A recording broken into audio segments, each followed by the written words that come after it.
Today, I'm really thrilled to welcome Craig Keegan. He's the co-founder and executive director of the Allied Health and Exit Co-operative. He's also the creator of a BGSC method and the host of an M&A Profits podcast. I know your focus, Craig, is on dental practices, and I'd like to learn more about that. You're talking about roll-ups, and we're going to actually be in an event later next month where we'll be diving deeper into that as well. I'd love to dive into what roll-ups actually mean, where your focus is, how you're combining your other background and experiences in IT and share services and business analysis and working deals. So really interested to have you on the show, and thank you so much for joining. Thank you, Sean.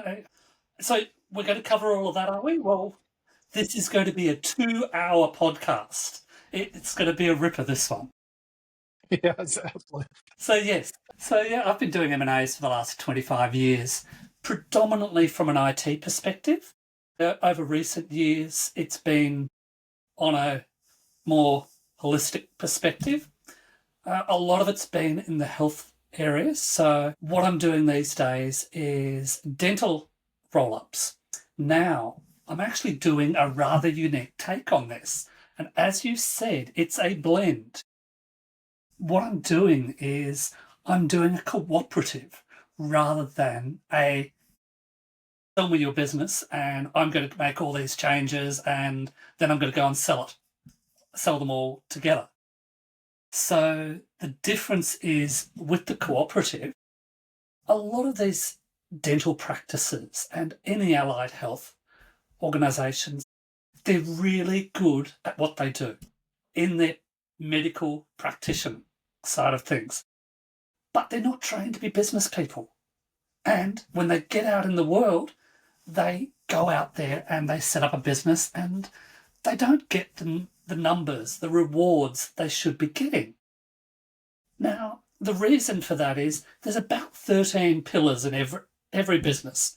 You've got accounting, HR, payroll, finance, IT, property, marketing, sales. The list goes on. If you're not doing the best with each of those 13 pillars, you're not getting the results that you should be getting. These allied health workers, they're just lucky to be able to get their work done on a day-to-day basis. The health system these days is just pushed to the limits. Do you find that a lot of these founders, they start the business because they're very interested in the medical field, dentistry, or whatever the clinic is, and they just do it out of a passion for helping people, and maybe that's why they got into it.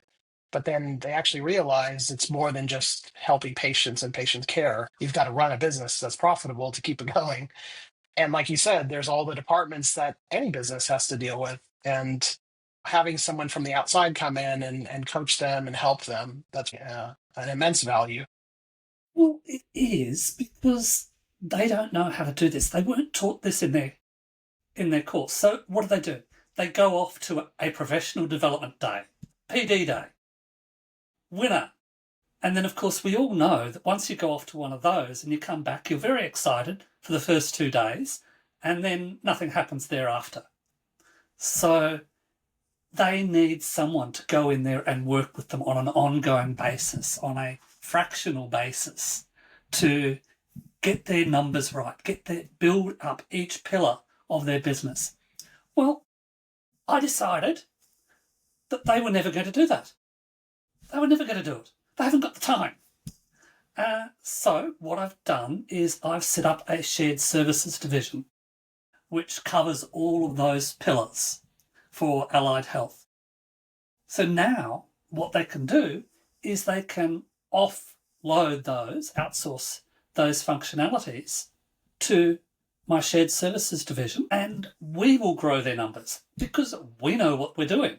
We've done it before. We're doing it over and over and over again in a variety of organisations. So we get to see how things work, what doesn't work, and bring best practice to those sites. So that's what we're doing.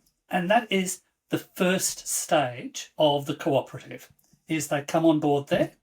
The second stage of the cooperative is we put in an option to buy on their practice. That 4-year option to buy means that 4 years down the track, I may come knocking on the door and say, hey, I've got this piece of paper and I'm going to execute it.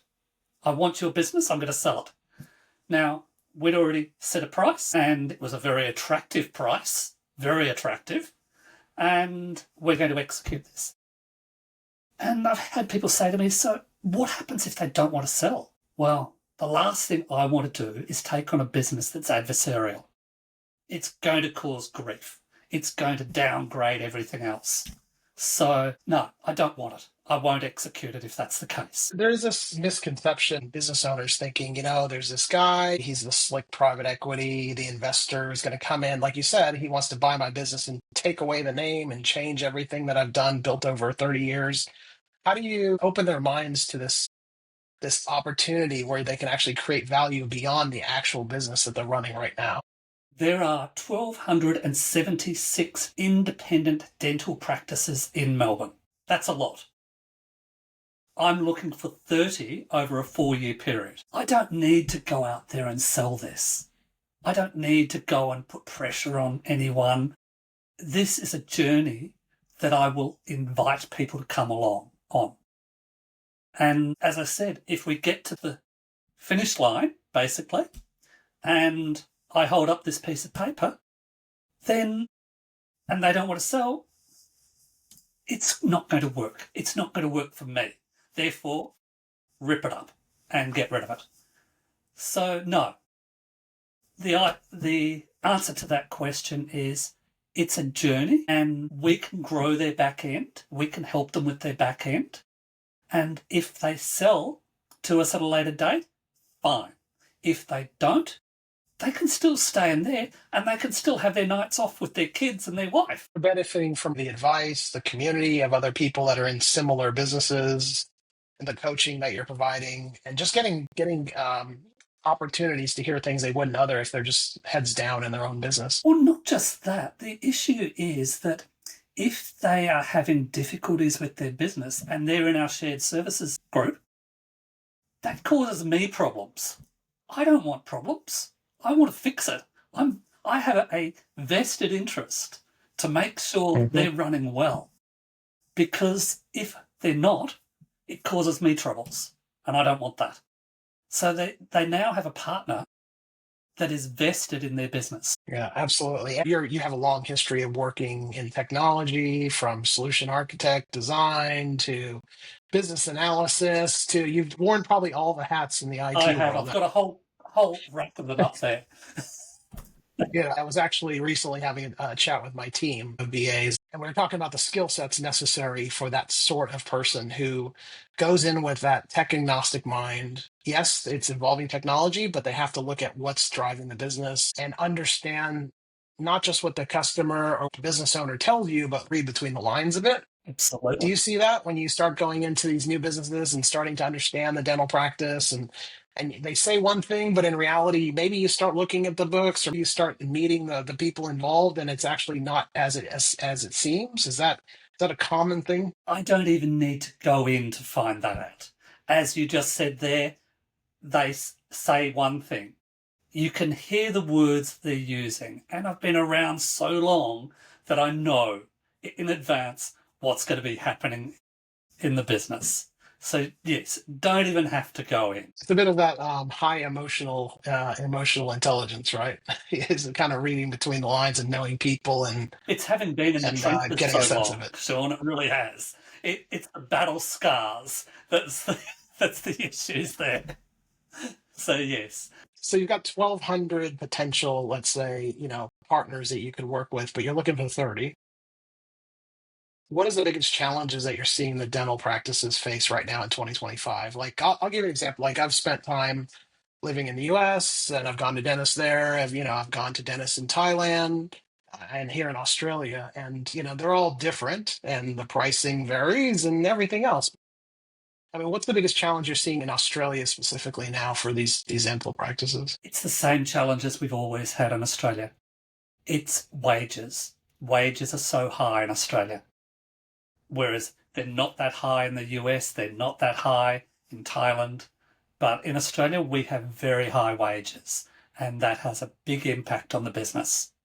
And then, of course, we don't have the qualified staffing to support these businesses, which brings me to another point, if you don't mind a slight tangent there.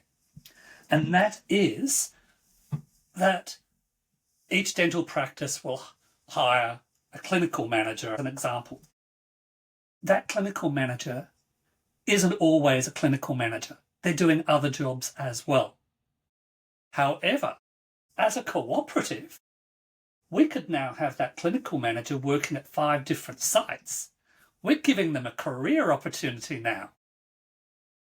So I don't run the shared services, by the way, because I'm not a day-to-day person. So I've recruited a CEO who is a dentist and already has a couple of practices to go in and fill that role. And that's what it's about. There are dentists out there that are sick of sticking things in people's mouths. There's receptionists or practice managers that are sick of just working in one site. With this, we're able to put in career opportunities and give them progression. And that's exciting. Especially when there's such a demand for good quality staff and not enough people to fill the roles.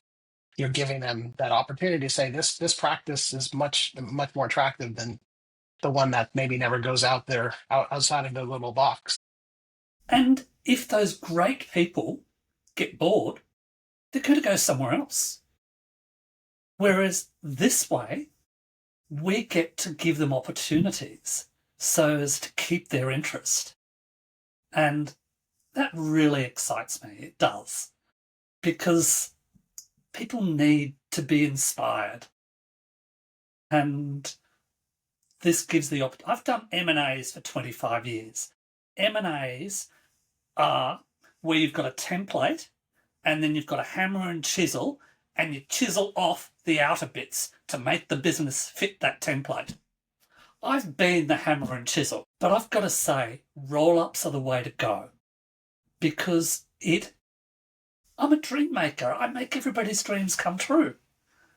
Well, it's a win-win for the employees because yes, there's some change whenever, new owners come in or new investors.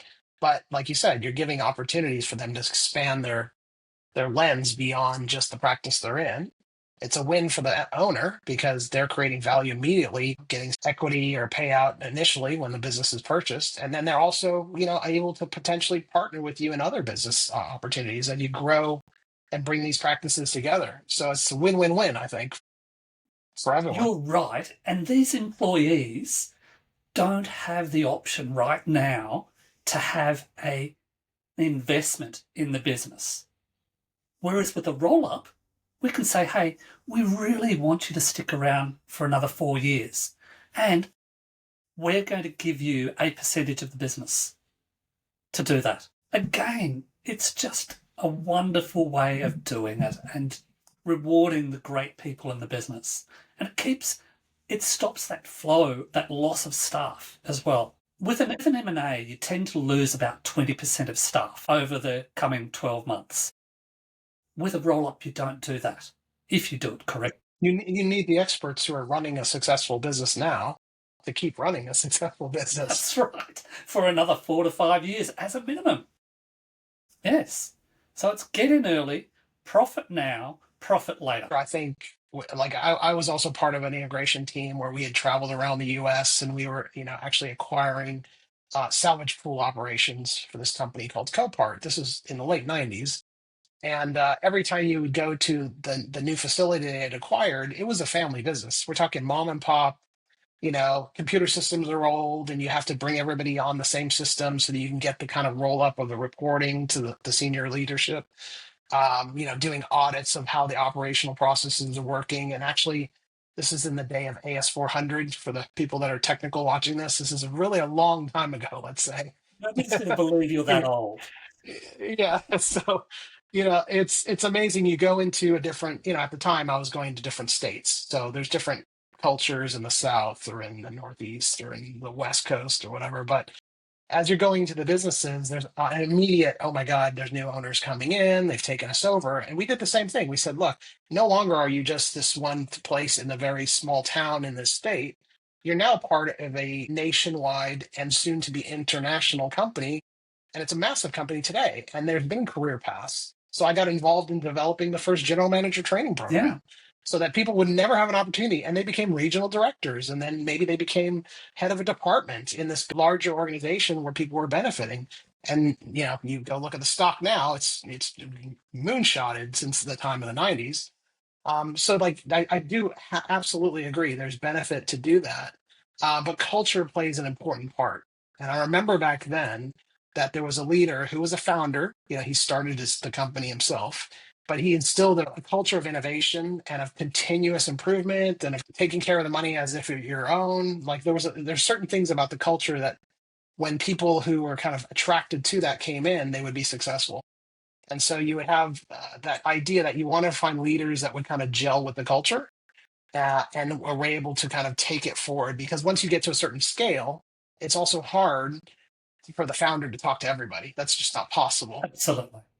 And So I think you're looking for people that are, of the 1,200, you're looking for a unique set of 30 individual founders or practices that, will fit into can that. see the vision.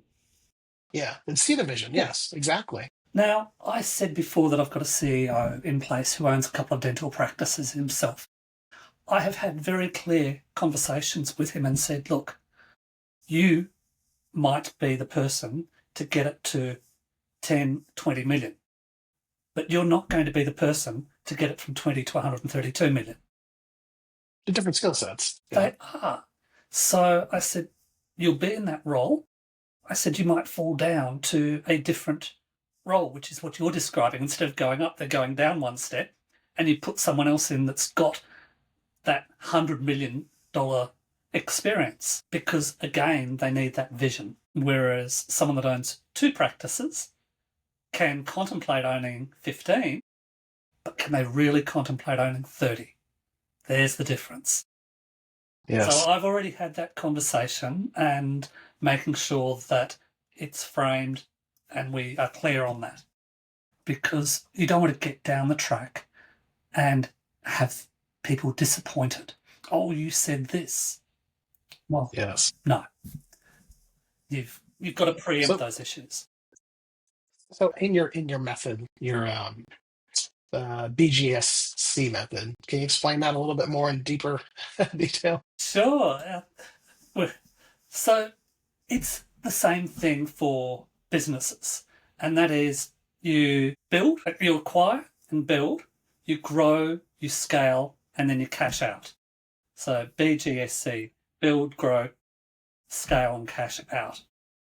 And it's all Makes about sense. getting those numbers right. So you're helping the business, you're finding the right founders, you're helping to build, to grow, to scale, and to exit, basically. But at the same time, you're using the shared services as a means to find those right businesses and give them value immediately. So they, like you said, they don't have to sell. They can just come in, use the shared services, benefit from that. Maybe that's going to improve their margins. It's going to give them more best practices because they're seeing what's happening in other practices as well that you can bring from your cooperative. I have an interest in AI, so I'm always looking into that area, and I'm wondering how that's impacting kind of the systems and the methods and things that you're looking at from the shared services perspective.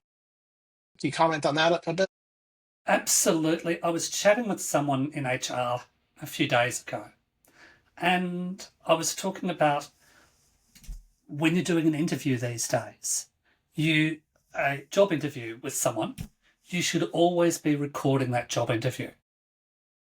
And the reason for that is because then you can plug that job interview into AI, do an analysis of it, but you can also do a character analysis. So you can see what type of personality they have and how that's going to fit. Of course, you need to interview your existing staff as well, so that you can blend them all together and see how they're going to fit together. That is interesting use case. That is a fascinating use case. It really is. And this is what I believe is going to create great teams in the future. Yeah. No, that's a really good one. You always think about it more for like, oh, I need it to help me write my emails, summarize this information, But wouldn't that make it a help me boring craft. podcast for you? Yeah. Now I've given you something really interesting. Now you've given me something to think about. Now I'm off going and recording everyone I meet, right? So, But you no, it's record great. all of your stuff and plug it in, especially during job interviews, and that way you can do an analysis. It's so easy these days. Whereas I spoke before, I don't even need to walk in. All I have to do is listen to their words. Same strategy here. You just have to listen to their words. And another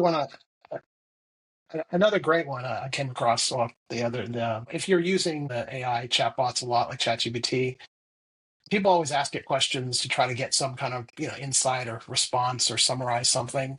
But another way is ask it like how can it help you? You can ask it like, please tell me what kind of questions I should ask you to learn more about this.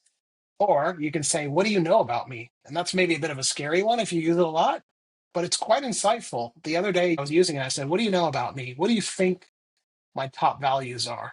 What kind of companies do you think suit me best? Or what kind of partnerships or what kind, there's so much opportunity to kind of self reflect. And I think using AI for that is quite powerful. Well, what I did when I first got started with it was I exported all of my previous training courses that I've done, exported it to a PDF, and I loaded them all up.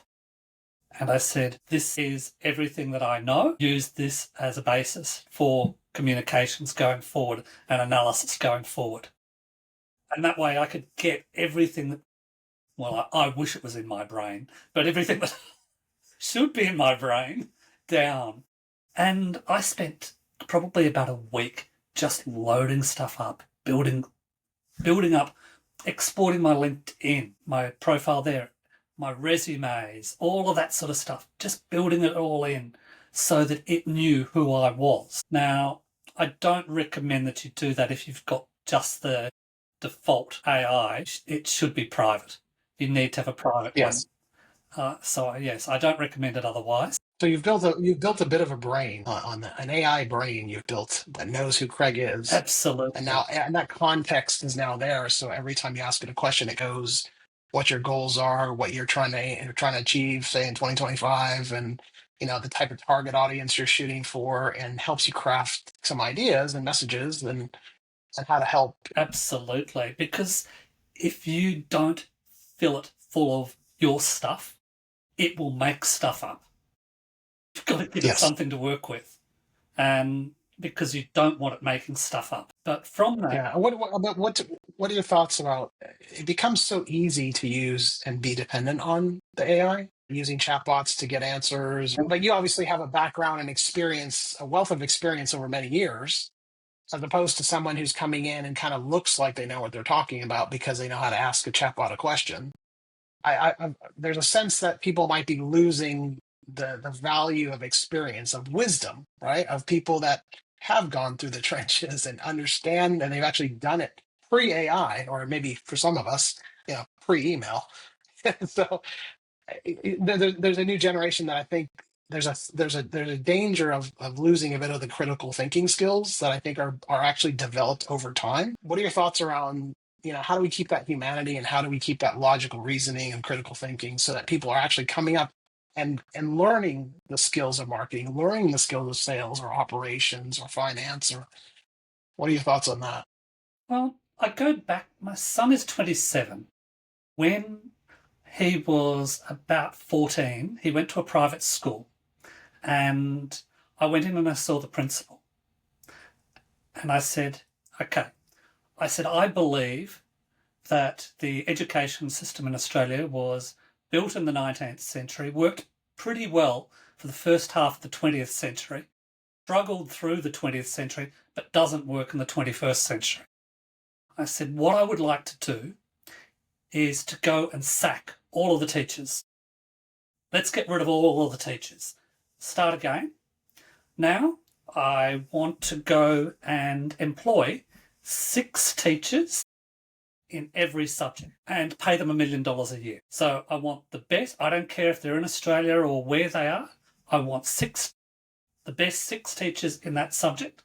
Why 6? Well, people get sick, people go on holidays, kids don't click with a particular person. But if you've got 6, there's a variety there that they can work with. Then, okay, fine. So we've got the education side covered. I am getting around to your question, by the way. Now, what we need to do is to bring in mentors to work with the students, to bring them up with life skills. And this is where I'm answering a question there.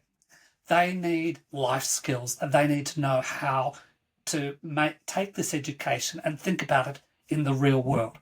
So these mentors can be young people, they can be old people, retired people, they can be from all different sides of things.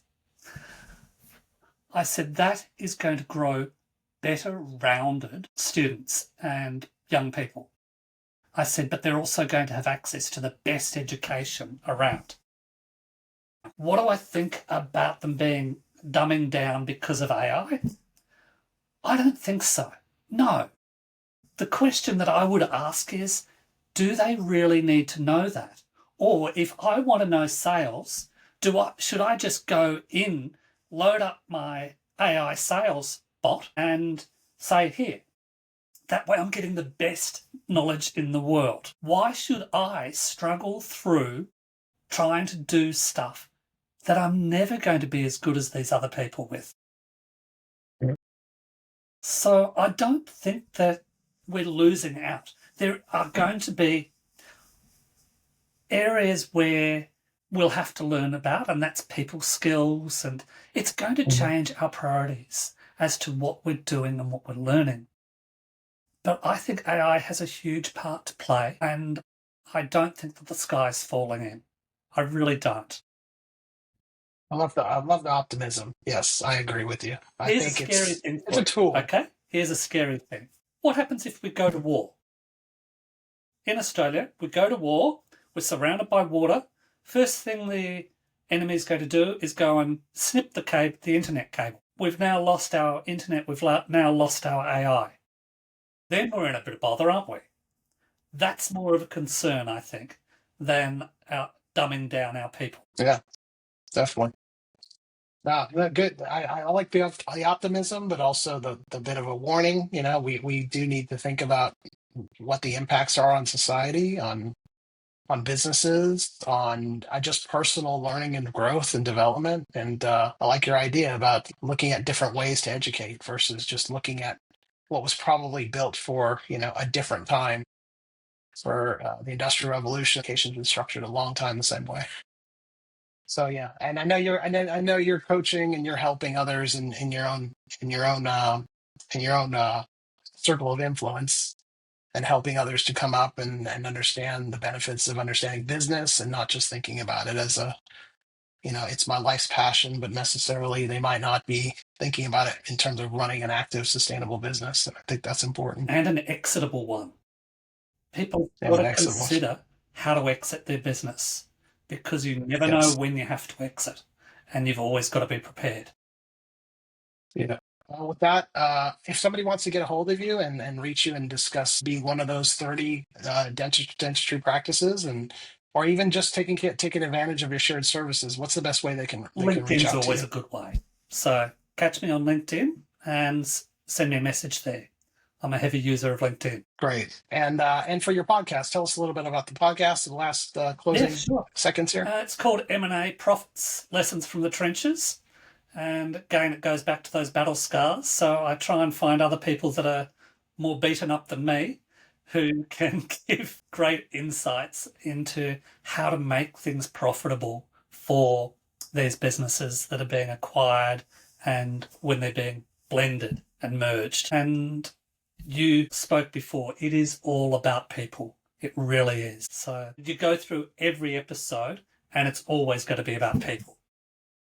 It's just a fact. Well, you've been a nice person to get to know, Craig, and I look forward to seeing you next month in person. Thank you so much for joining this and taking the time out of your busy schedule to share a bit of knowledge. And if anybody wants to get in contact with Craig, please go to LinkedIn, maybe be a podcast guest on the show. There you go. So thank you so much, Craig. Thank you. And see you soon. Thank you for having me, Sean.